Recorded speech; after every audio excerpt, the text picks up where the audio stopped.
Hello, and welcome to Metachemistry. This is episode 90, and tonight we're going to have another episode in our Faction Takedown series.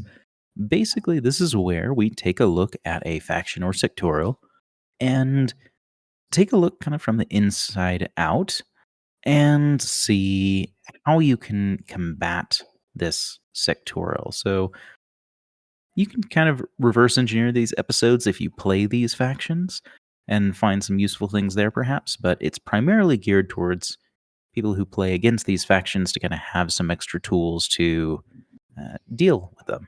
And tonight, we're talking about JSA, or the Japanese Secessionist Army.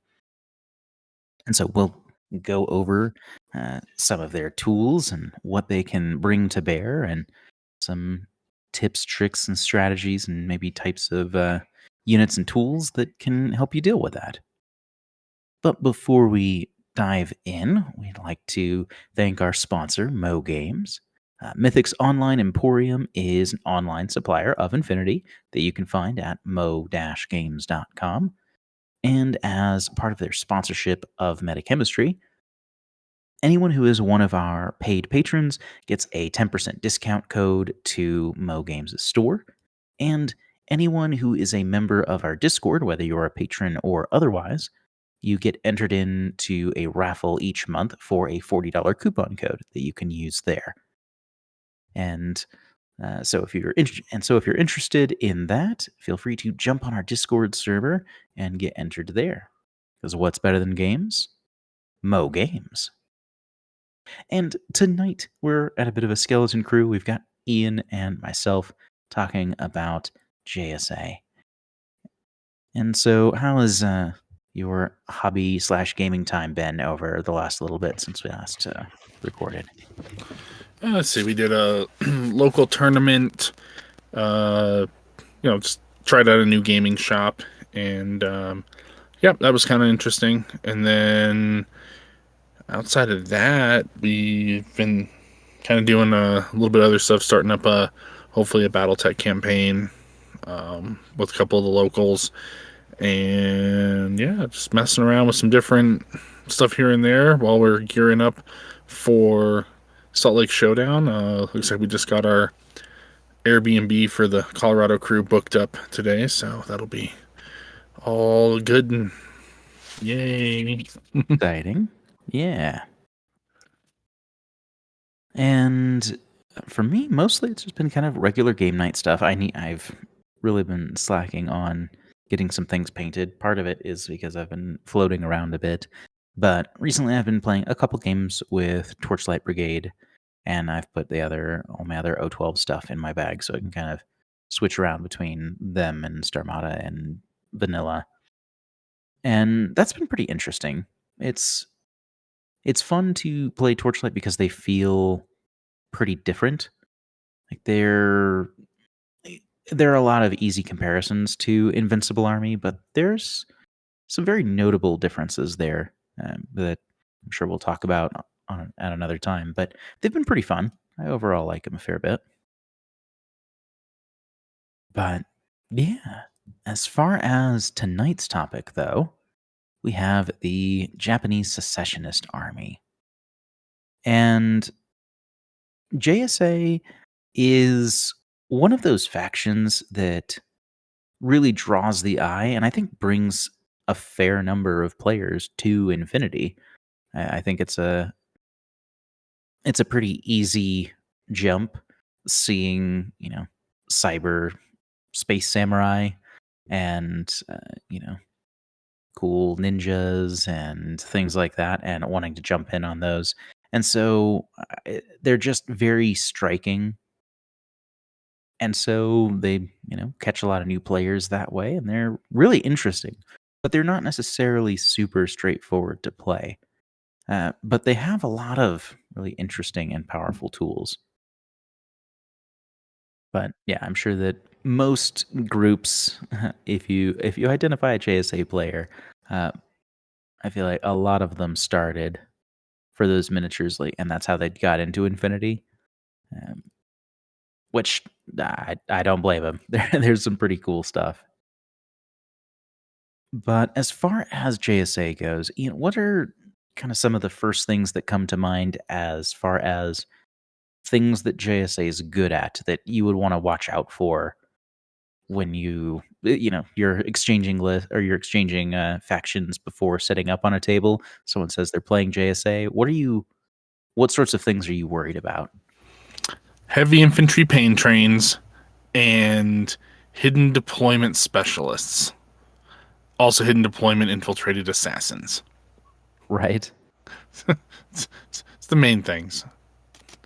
Yeah, I feel like that's definitely one of the things that is pretty potent is that they have some things that are really maneuverable, either because like Ian said, they're infiltrating units, like their ninja and ninja variants, like the Oniwaban. But there's also a lot of bikers that they can bring to bear. Um, their their heavy infantry teams are pretty fast. Most of them are all uh, 6'2", generally speaking, and there's a lot of stealth, so it's not always easy to drop those hacks against them if you have midfield presence. Um, so yeah, they can really get around, and there's not a lot of smoke, but there is enough to at least kind of get around the board relatively well. Like JSA is one of those where they kind of feel like largely a brawler sort of faction, like something that wants to fight mid to close range. They generally are really good in close combat. So if I'm playing something that is not good in close combat, that's definitely something I worry about. Like if I'm playing, if I'm on OSS or Neoterra or something like that, I don't want any of these things anywhere near my stuff. But yeah, and they've got a lot. They can bring a lot of hidden deployment, and they've got some pretty good area denial as well. Like the Ryokan 9 come to mind. Like having camo mine layer rocket launchers are pretty great. Um, they have Yojimbo and the Oyorai who can drop crazy koalas, which is fairly notable. And yeah, they can, if they want, they can bring a lot of wounds to the table, like you said, because their heavy infantry are mostly geared towards CC and have moderate shooting capabilities. They tend to be pretty cheap. So yeah, you can have a lot of those in a list if you want potentially. Oh yeah. Well, and like you were talking about the CC ability, and the average CC seems to be like 23 with some level of martial arts.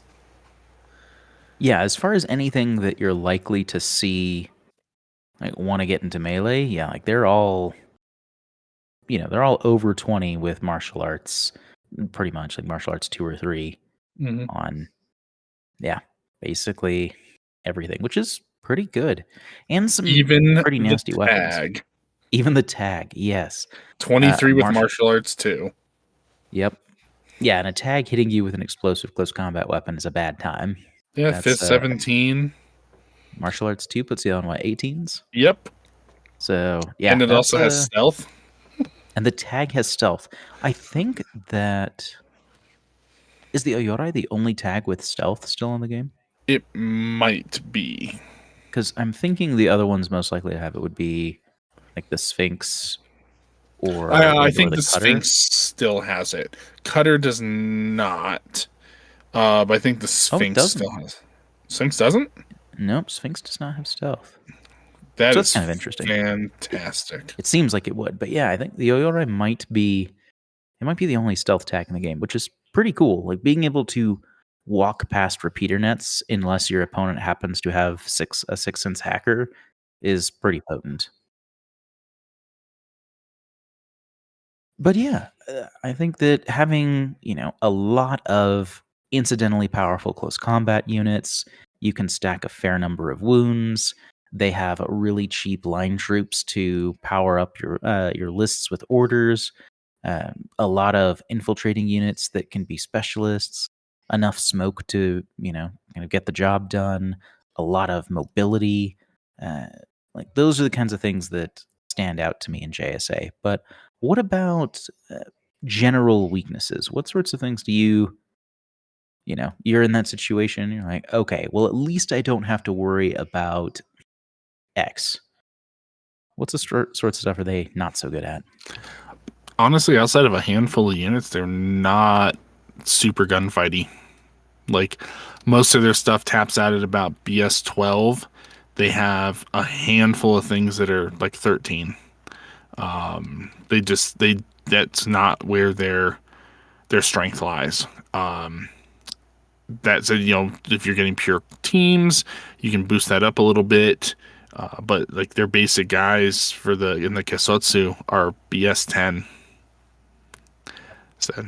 So that still doesn't make it any less terrifying when they've got a pure team with missile launchers, because then it's still like hitting you on pretty decent odds.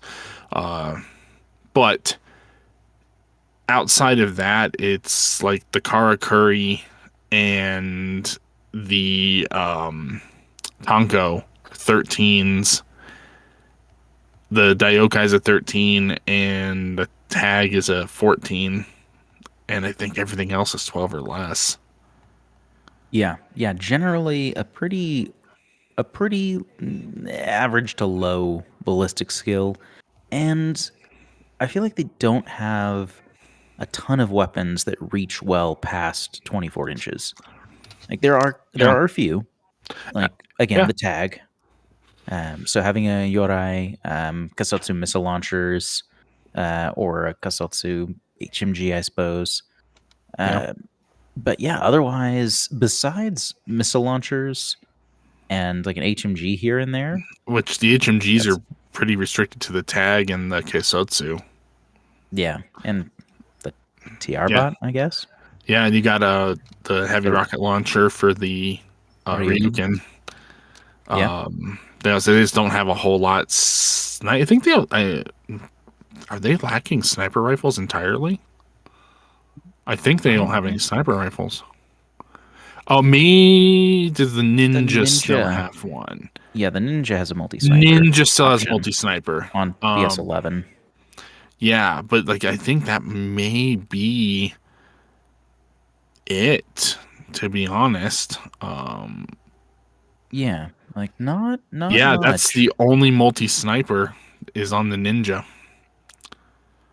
Yeah, and no other sniper rifles of any Nope. kind. And yeah, so one sniper, two HMGs, and then the Tag has an AP HMG. Which, if you're going to engage in long range firefights, it's probably going to be the Oyorai or maybe the Ryuken. Yeah, Otherwise, they're going to be probably more defensive, generally speaking. very So, much so. yeah, I mean, it's long range gunfights are not really their forte, and Yeah. especially against armor, right? Except again for the Oyorai.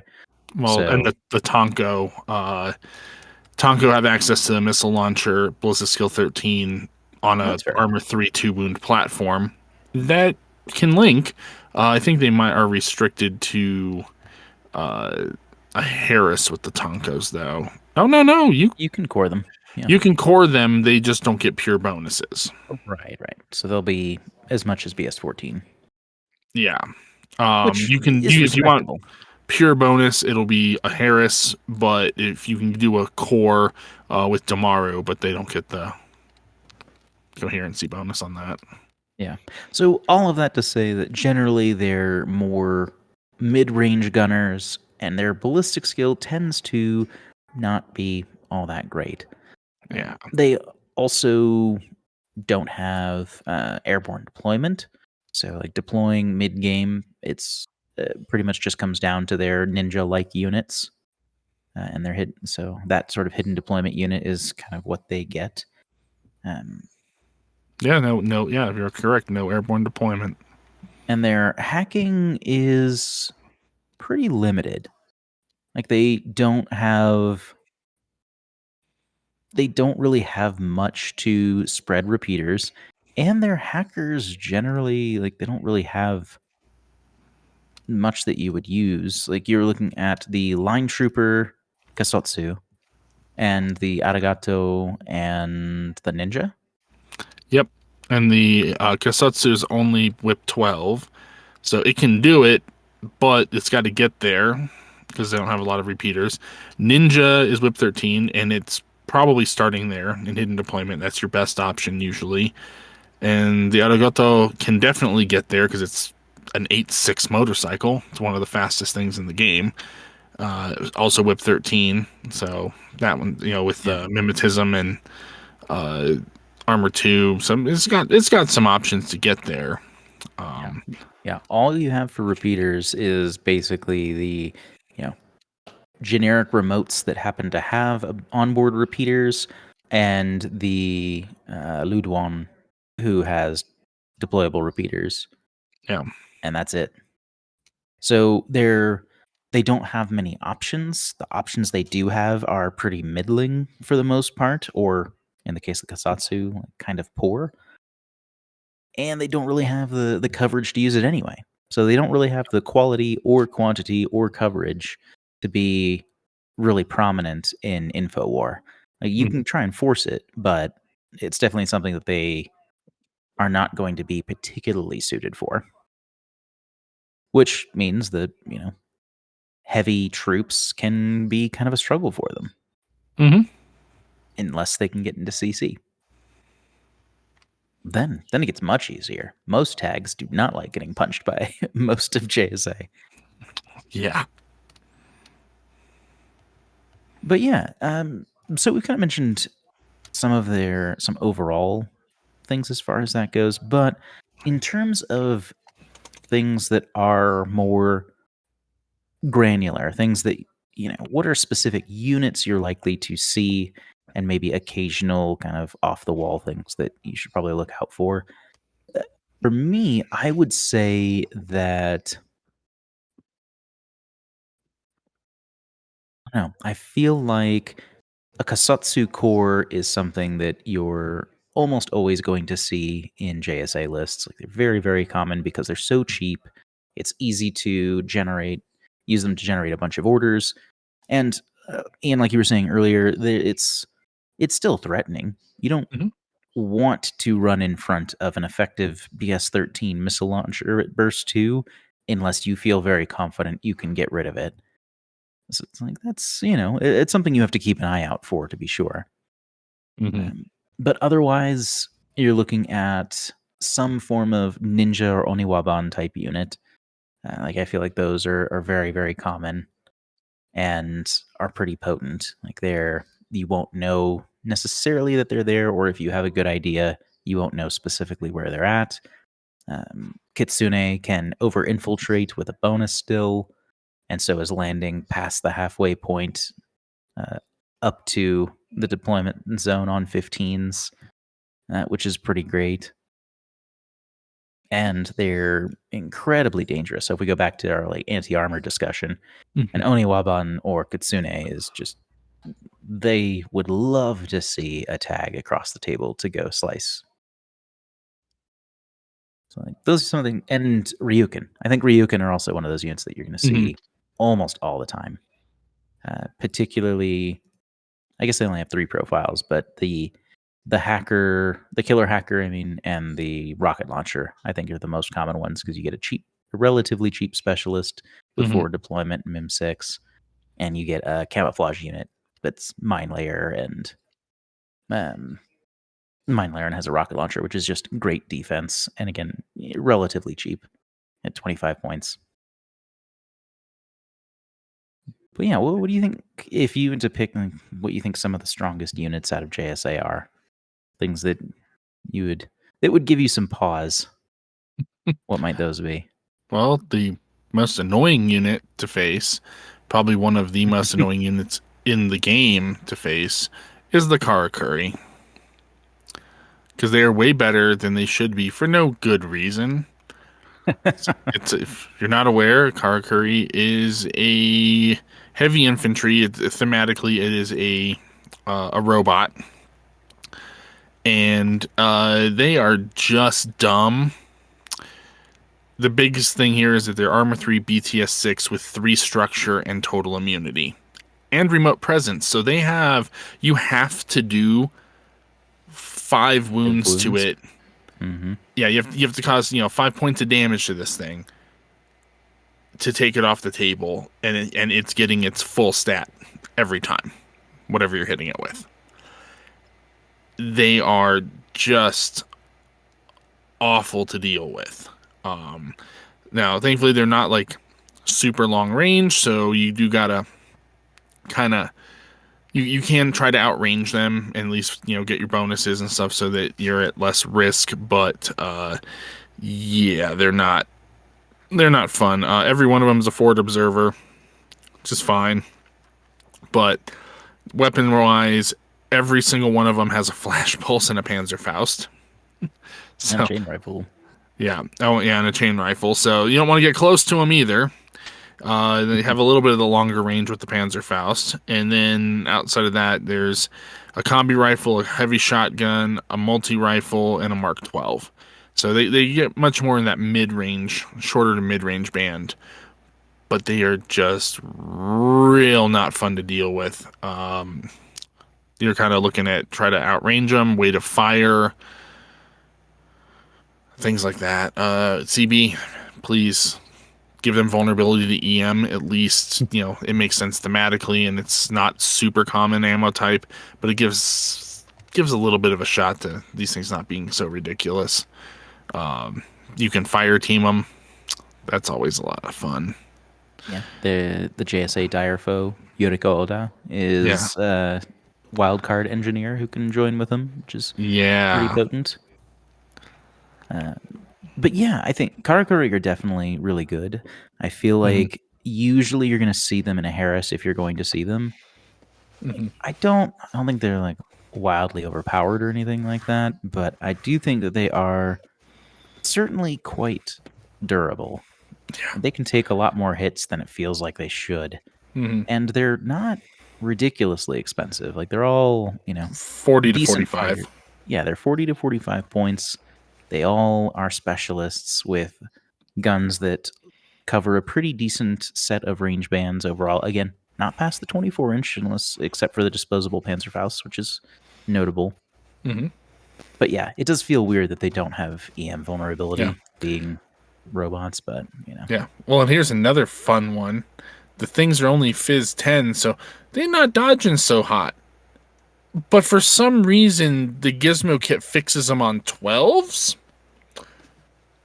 Because we just needed to be better for getting fixed than we were for dodging. So that's right. So it's fine. I'm not bitter.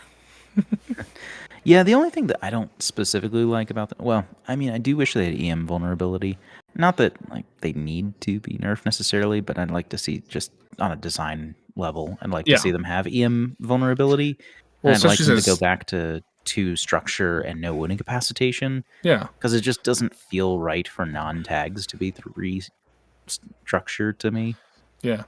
Well, in the vulnerability thing, I think it needs to get used more often because currently it is only vulnerability viral on Dog Warrior and Bear types, and that's like it. Sure. Yeah, vulnerability is not very common, which is kind of interesting. Yeah. But anyway, so the Karakuri are one of those things that they definitely are expensive enough that there's kind of a dedication in the list to them, because I feel like if you're going to bring any, you're going to probably bring 2 and Yoriko, or maybe you'll bring all 3.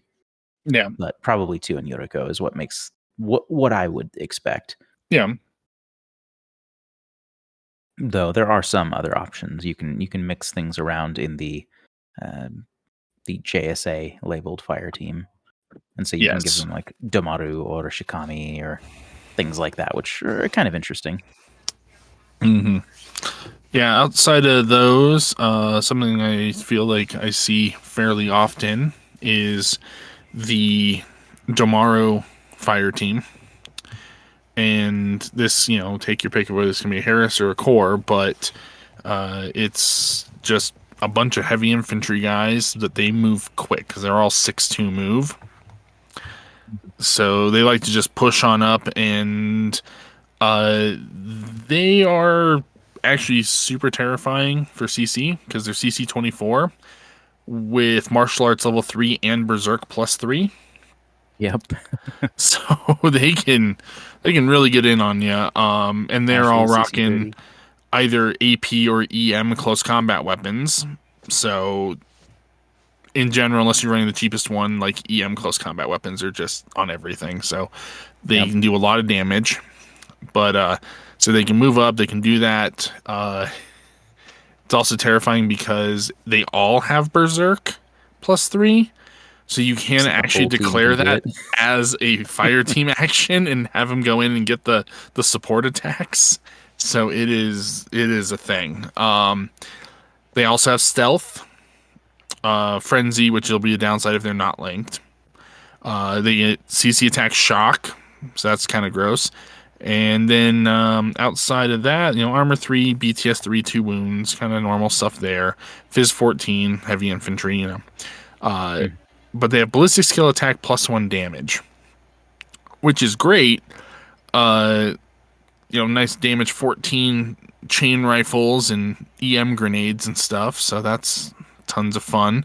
They have boarding shotgun options, combi rifle, and Spitfire. So they don't have a ton of weapons options. They are on the closer range side, other than the Spitfire. But with their speed, it's not really an issue for them to get there and utilize those range brackets for the most part, especially with the stealth. So Yeah. there's something that you're going to encounter quite a lot. They have numerous characters. Yeah. Your And Jimbo one, stands out. yeah, but Neko Oyama is the Damaru character, and he's also got tack aware and can be a lieutenant, and he's got like chain rifle, EM grenades, breaker pistol, EM and DA close combat weapons. So if you really need to, Break an AC2. yeah. And he's got all the aforementioned stuff, so he is pretty gross on the going in and doing stuff with the team. He's just a Damaru, but a little bit better, a little bit more options. But then it's the other heavy infantry that they can kind of swap a lot of this stuff in and out of their fire teams. So there's like the Tonkos, and they are Damaru that are a little more shooty. So they trade their CC stuff. So they drop down a little bit in CC. It's turned 23 in martial arts level 2 instead. Don't get the berserk, but they get ballistic skill 13, and they tend to be kind of more of your longer range option. Sometimes short range though. They have light shotguns and submachine guns and stuff, but the one you normally see will be a missile launcher, Sure. or contender with the Flammen They also like Blitzens. So, and they have monofilament weapons. So there's a lot of weird trade off there, but Tonkos are very, very effective. And then there is the Daiokai, which will be their size 5 super heavy infantry. And this thing's just a beast. He's big. He's actually on the worst end of their CC skills. He's only a 21 with martial arts level 2, which is fine. But he is armor 5 BTS 3 with 2 wounds and no wound incapacitation. Also has stealth. He's pretty mean. Ballistic skill 13 on him. And he's got NCO, which is awesome. Also ballistic skill attack plus 1 damage, which is really cool. On the multi-marksman rifle, he has a multi-spitfire. Yeah, I feel like the Daiokai is probably one of those things you'll see occasionally, but it doesn't Yeah. strike me as a unit that's going to be in the Well, because majority he of is JSA lists. expensive, but when he is on the table, he definitely tends to be a focus. Whether they're coming at you or something you got to defend against or whatever. But yeah, Panzerfaust on those, or there's a Red Fury option. I think the multi-marksman rifle is better than the Red Fury, though. At that point, you lose 1 burst, but it's the versatility of the multi ammo is, I think, a lot better in that, especially if you're linking it. Like, you're getting the burst back anyway. Sure. Yeah. And then one of my favorites is the Shikami. It's literally a heavy infantry power armor ninja. Right. Like, Yeah, another one I don't see terribly often, something that I think is one of those things you should keep an eye out for, but Mm-hmm. not something you're going to run into all the time. Like again, it's Yeah, in the it's a very mid to high difficult, 40s. very difficult unit to use effectively, but in the hands of an expert player, they are very hard to defend against because they have both super jump and climbing plus. So they're just getting all the places and all the angles. Sure. You know, hobby rifler, contender, assault pistol on one of the profiles, APDA weapons. They are pretty good, but forward deployment plus 4 inches. They're not getting the full infiltration. They are mimetism -6 though, so like they have some good options. Yeah, they're really mobile, which is cool. Yeah, But but yeah, it's one of those ones where it's a little harder. They're more of a finesse piece sure. than a lot of players are used to. But like I said, in a experienced player's hand, they can be very difficult to deal with. Yeah, for sure. But yeah, I think the last one in terms of what I would consider a very common pick for JSA has got to be Yojimbo. Yeah. Yojimbo is on a motorcycle. He's got good close combat abilities, has no wooden cap, has martial arts 4, and good fizz, throws smoke, has crazy koalas. You know, just a lot going for him. A Mim 3 and a respectable BS of 12 with the extra burst contender. And then there's the nanopulsar to look out for, so you can still kind of throw templates if he needs Hmm. to. But yeah, Yojimbo is pretty affordable at 20 points. And when he gets into CC, he's probably going to destroy what he gets his hands on. Yeah. And it's one of what I would consider the main smoke options in JSA. And they don't have a lot, but they have a couple, and he's definitely one of them. Well, and I think the key with him over the Aragoto is that the Aragotos only have the launcher. He has the launcher and he has the thrown grenades. So Yep, he can, on a Fizz 14, he's actually a prime smoke thrower. BS at absolutely. 12 is a little more rough for the smoke. But if he's throwing, you're solid. Yeah, and if you're trying to put it past 8 inches, you're Mhm. still ahead. Yeah. Like you're Yeah. still 12 versus 11s after the 8 inches of using the Oh, launcher versus thrown smoke. yeah. And then you can also put it, no penalty out to 24 inches, which is Yep. pretty nice if you need it. Oh yeah, no, he's very solid for that. Yeah. So as far Oh, as Mhm. stand corrected. The Aragotos don't have smoke launchers. Oh yeah, there you go. Yeah, Yeah. oh that's right. Yeah, just mimetism. Yeah, they're Yeah. fairly bare bones, like The shooting bikers. Kuroshi Rider has a smoke launcher. There it is. Yeah, the Aragatu are pretty cool because they're BS12 with kind of a standard array of weapons and a couple specialist options, but they're fairly cheap. Like they're in the high teens to low 20s, which is not bad at all. Yeah, Kuroshi, has a smoke launcher, which is pretty nice and is quite good in CC also, like so much Hmm. of JSA. Now, as far as kind of the secrets or surprises or hidden things to keep an eye out for when facing JSA. Like I mentioned earlier, there's no hidden deployment. There's there's technically holo projector and holo mask just on the Ludoon, but Hmm. it's always going to be a Ludoon, so the only thing it can hide itself as is like a Roshi, a baggage bot, or a biker, basically. Uh,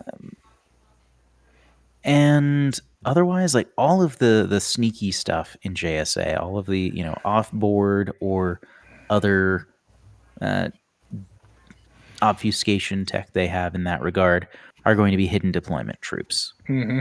and they have several. The main things you're gonna so that's gonna be the AVA-3 Ninja, which are primarily close combat units. a lot of times, I think the most common one you'll see is the tactical bow killer hacker because it's very cheap Hmm. and it is a specialist, and they can be near an objective and do a late grab there. Yeah. You have the Oniwabon, which are even better in close combat and have monofilament or EM close combat weapons. And they also have a bonus to infiltration, so they can go past the halfway line on a 15 like Shinobu. Yeah, she's on a 16. Oh, that's right. She's on 16, not a 15. Yeah. Yeah. And she's one of the very few martial arts 5 models in the game. I believe the only other one is also in this sectorial. It's Miyamoto Musashi. Musashi. But yeah, Oniwaban is a character, or Kitsune is a character Oniwaban who also brings smoke but loses the EM close combat weapon. Then there's Saito Togan, which is a character ninja who's basically a ninja, but he brings smoke and an explosive close combat weapon and even better CC skills than a standard ninja. Hmm. So yeah, those kind of take up all of the secret units, which comprises a pretty high availability. Like there's um what is it? Cut that part. So yeah, so you could, there's 7 hidden deployment units worth of availability there, which is not a good idea for the record, but I have certainly seen people try, and it's pretty funny. Like it's a good Yeah. meme list. But yeah, as far as like things that you're not sure what to deal with, or that aren't obviously apparent on the board, those are the ones, and they're all good in close combat, and they all infiltrate or super infiltrate, to use that term. So they're going to be little close combat mines in the midfield that will come out and Yeah. start slicing up your fire teams or your tags or whatever the Hmm. case may be, or last minute button pushers and the like. Yeah, I mean that's honestly I've seen the cheap killer hacker ninja is the one I see the most, where it'll just be last turn of the game. All right, it moves up, reveals, and takes the objective real quick, and that's otherwise there's nothing else for the entire game. Real good for something like acquisition or Yeah. missions like that. One other thing that I would consider not like a hidden gotcha type ability, but one thing that's easy to forget is that in the reinforcements update from February, they picked up the freelance extra Samza. And so Samza is a character extra who has the usual extra abilities like extra and super jump and 6-2 move, but is a MIM 3 BS13 jumping plasma rifle with Infiltrator. infiltration. Yep. So that's pretty notable. JSA is not known for plasma, of course, but they do have a pretty good option there. And Samza is one of those things where you could potentially find a good spot to have them in reserve, drop them down, and then if you're going second, put them in suppressive fire, or do it on your turn or whatever, and be a fairly nasty roadblock, but also has enough movement and maneuverability skills to make some pretty nasty attack runs. Oh yeah. But so those are some things to kind of consider in terms of the strengths of JSA and some things they can bring to bear and things you're likely to run into in a fair number of JSA lists. But what about actually dealing with those things? What sorts of tools or strategies can help you counter JSA? Maybe not regardless of faction, but that most factions can bring to bear. Hmm. Um, I would say one good thing that can help quite a bit is if you can get Sixth Sense hacking with a little bit of repeater coverage, that goes a long way. Oh yeah. Being able to, like a good chunk of their roster, probably half the roster almost, is vulnerable to hacking. and that's not insignificant. Like you're going to see some of those units. Like you're basically, unless you're playing someone who's just throwing the all ninja list at you, like a Kasatsu core or something, and that's going to be most of your list. Uh, there's going to be some hackable elements, but you need the sixth sense for it to be most effective, Hmm.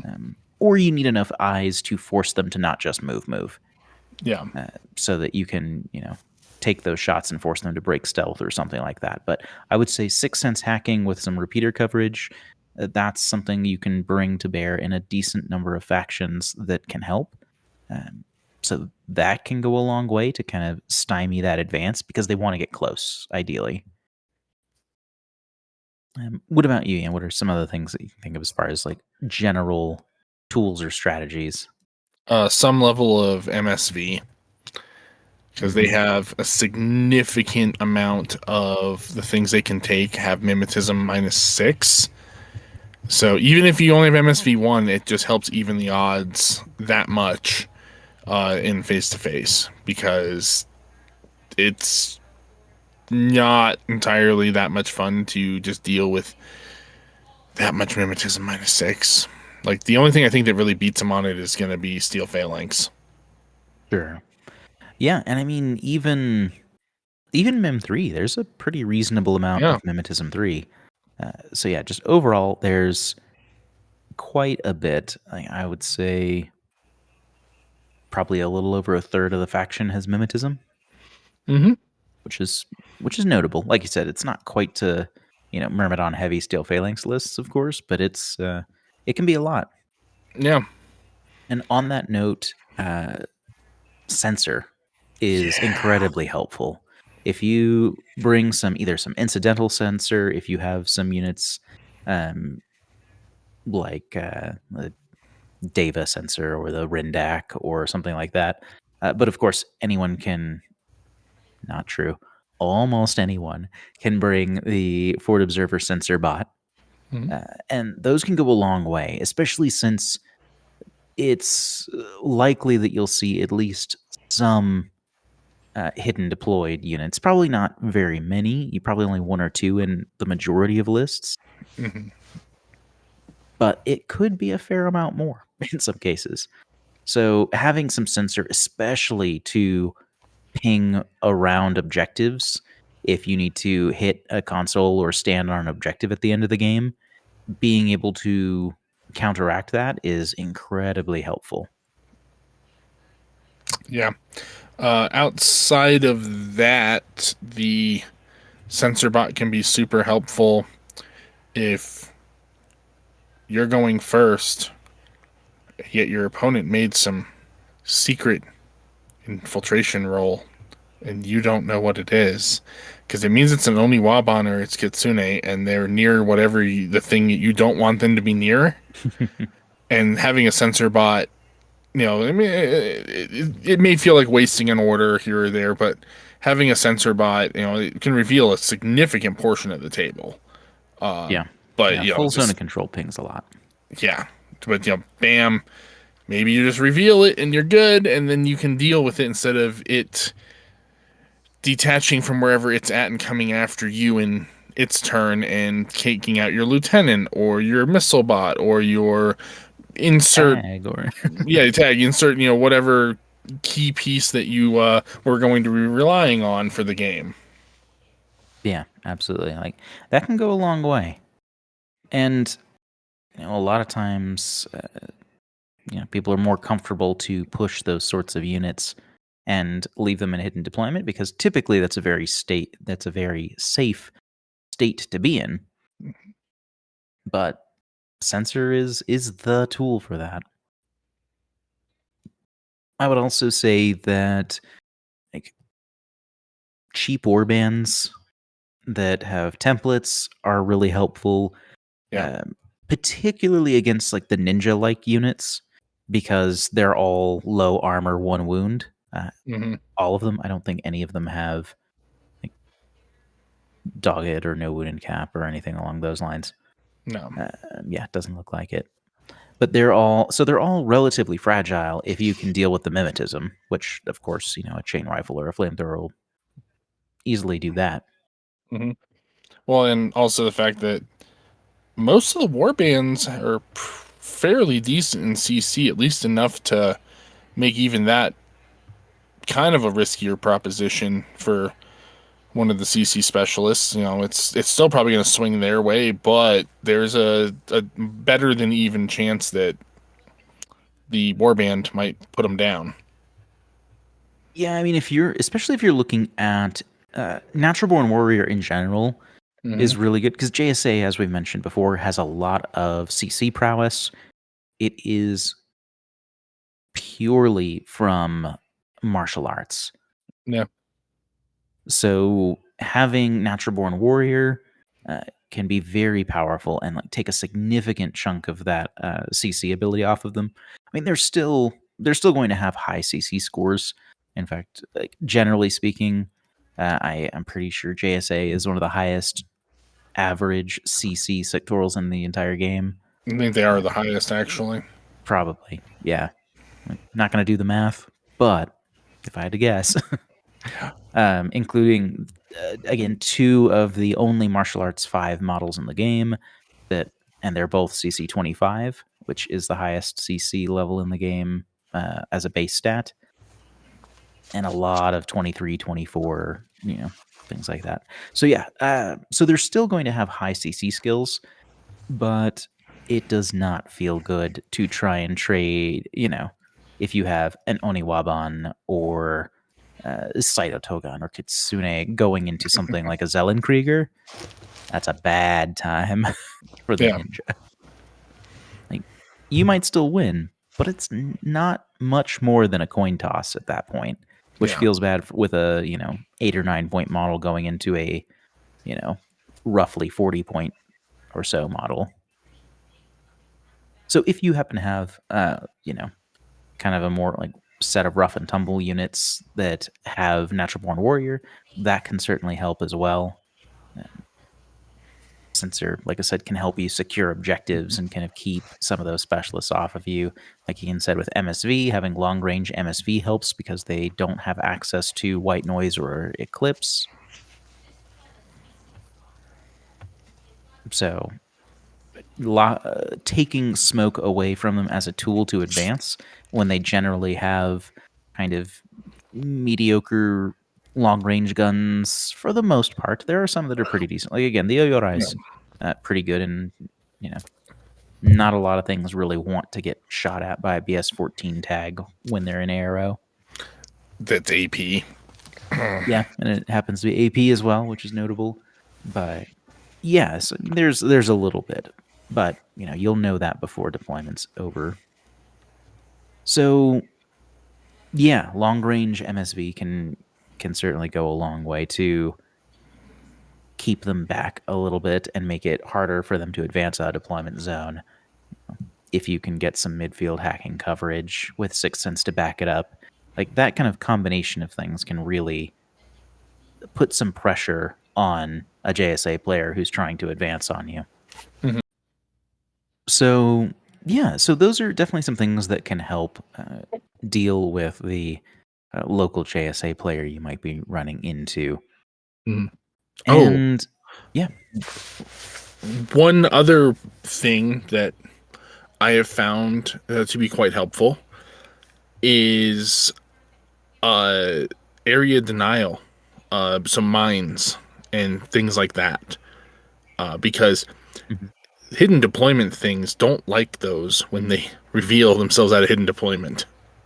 True. So it's kind of a crapshoot, but if you can pop some down near objectives or on certain routes of advance that think are likely to be used, I've found that those can be very effective, especially if they are a camouflage mine with the concealed trait, throwing the -3 on them, because then that actually puts a lot of the kind of hidden deployment troops at a disadvantage, because the ninjas I think they're only Fizz 12 normally.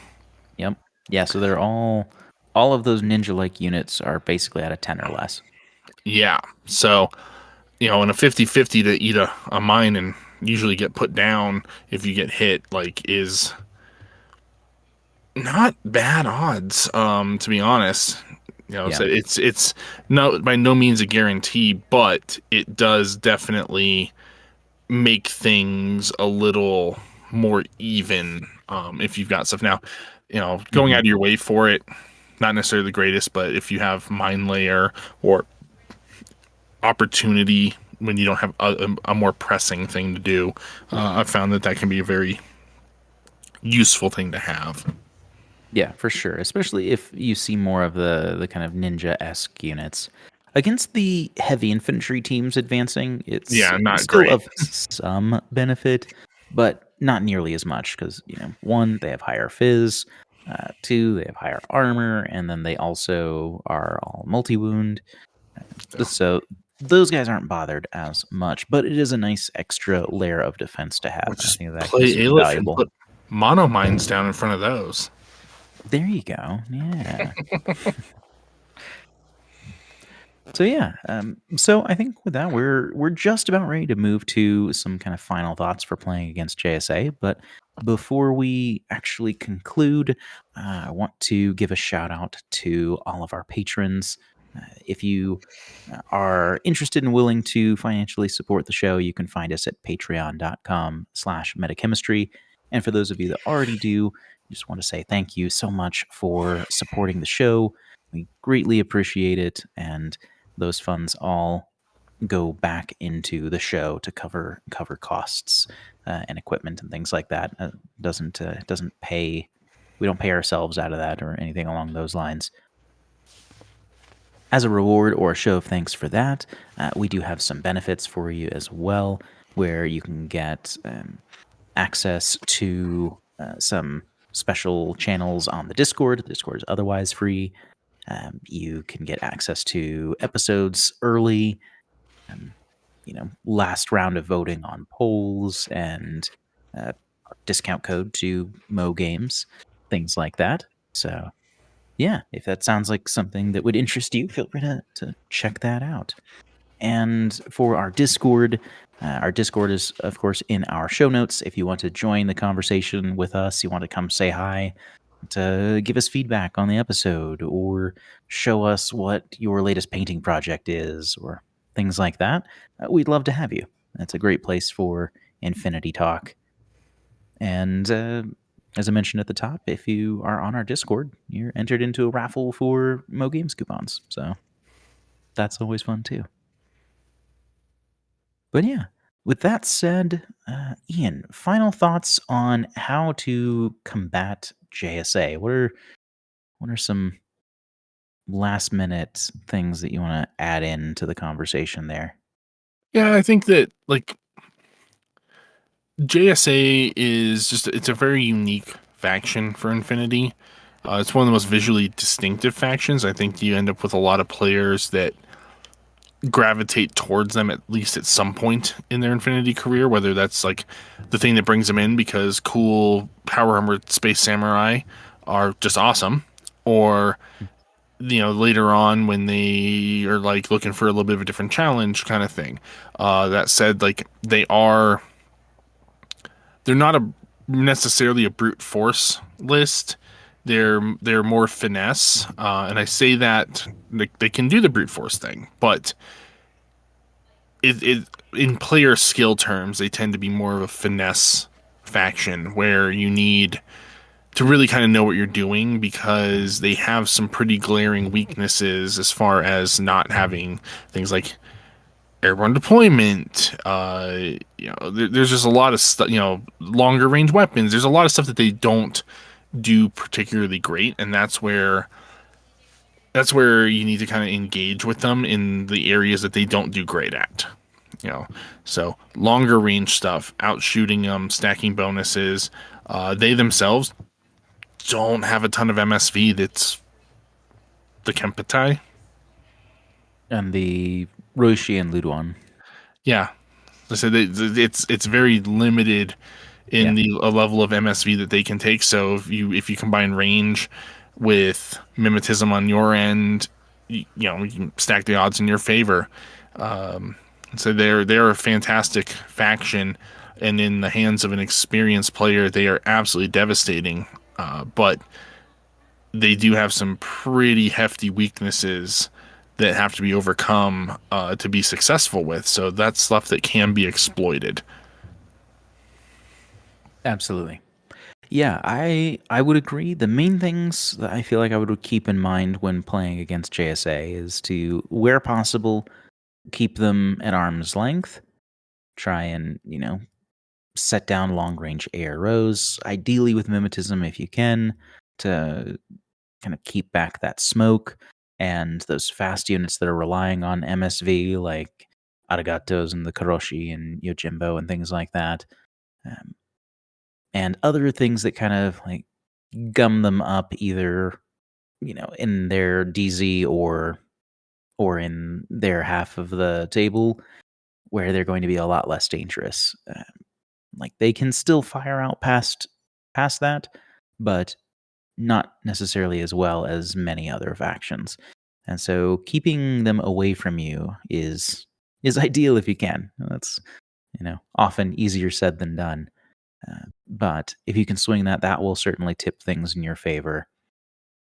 And if you have to get close, Natural Born Warrior is always nice to have against these sorts of units, or other expendable templates, like even just, throwing shots at things and kind of, again, gumming them up with disposable units and the like can certainly help.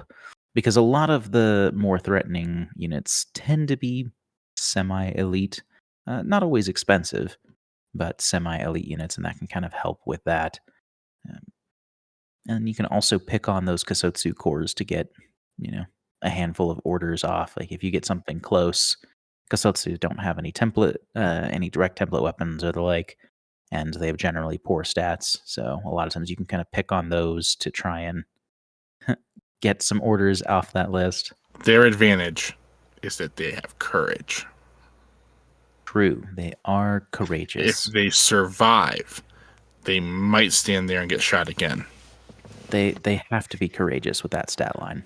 Yes. That's what they've got going for them. I mean, that's literally their whole thing is it's like, we are garbage here, here, and here, but we have courage. That's right. So yeah, hopefully you find some of this information useful or valuable if you're playing against JSA frequently and maybe you're having a little bit of trouble. Let us know if some of this was helpful to you.